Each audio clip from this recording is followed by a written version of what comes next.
ఓం నమ శివాయ. అందరికీ నమస్కారం. ముందుగా రచనారావు ఛానల్కి స్వాగతం.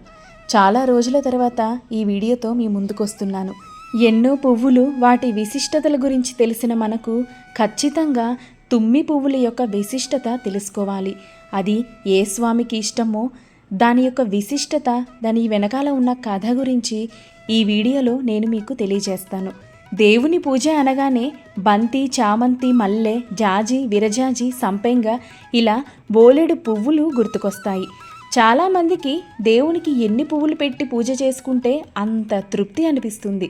అయితే దేవునికి ఇష్టమైన పువ్వులతో పూజ చేస్తే మరింత పూజా ఫలితం, అంతేకాకుండా ఆ దైవ కృప కూడా తొందరగా లభిస్తుంది. ఈ కాలంలో చాలామందికి ఎక్కువగా తెలియని పేరు తుమ్మి పువ్వులు. ఈ పువ్వులతో పూజ చేస్తే పరమశివుడు పరమానంద భరితుడు అవుతాడట. అసలు ఇంతకు తుమ్మి పువ్వులంటే శివయ్యకు ఎందుకంత ప్రీతి? ఈ పువ్వు యొక్క విశిష్టత ఏమిటో ఇప్పుడు తెలుసుకుందాం. తుమ్మి పువ్వులు బంతి పువ్వు రేకు అంత పరిమాణంలో ఉంటాయి. ఇవి తెలుపు రంగులో మనిషి పాదాల ఆకారంలో ఉంటాయి.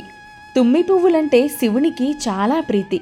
దీని వెనుక ఒక పురాణ కథనం ఉంది. ఒక అడవిలో ఆటవికుడు ఆ దారి గుండా వెళ్తూ ఉంటాడట. ఆ దారిలో ఒక చోటకి చేరగానే అతనికి చలి ఎక్కువగా అనిపించింది. చలి బాధ తాళలేక కాసేపు అక్కడే ఆగి నిద్రపోదాం అనుకుంటాడు. దానికి తగ్గట్టే అక్కడ కూడా ఒక స్థలం చూసుకుంటాడు.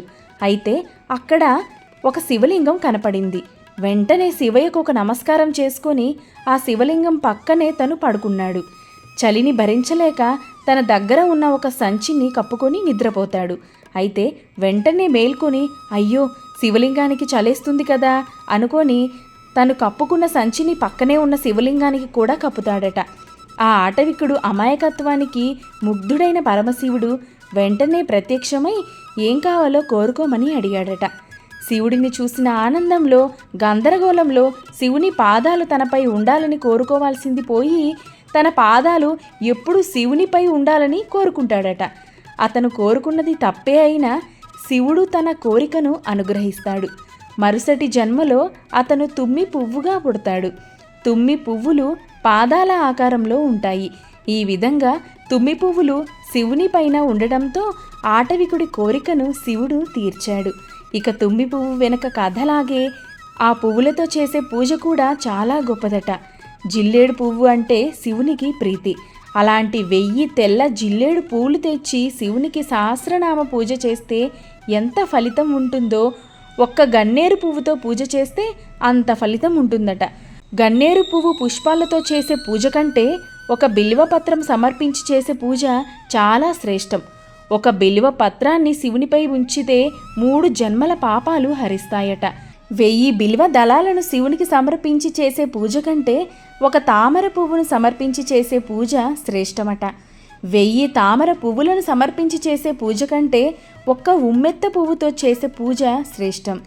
1000 ఉమ్మెత్త పువ్వులతో చేసే పూజ కంటే ఒక జమ్మి పత్రితో చేసే పూజ చాలా శ్రేష్టం. 1000 జమ్మి పత్రితో చేసే పూజా ఫలాన్ని ఒక తుమ్మి పువ్వుతో చేసే పూజ అందిస్తుందట. సాధారణంగా శివునికి బిల్వదళాలు పూజ అంటే చాలా శ్రేష్టం అంటారు కదా.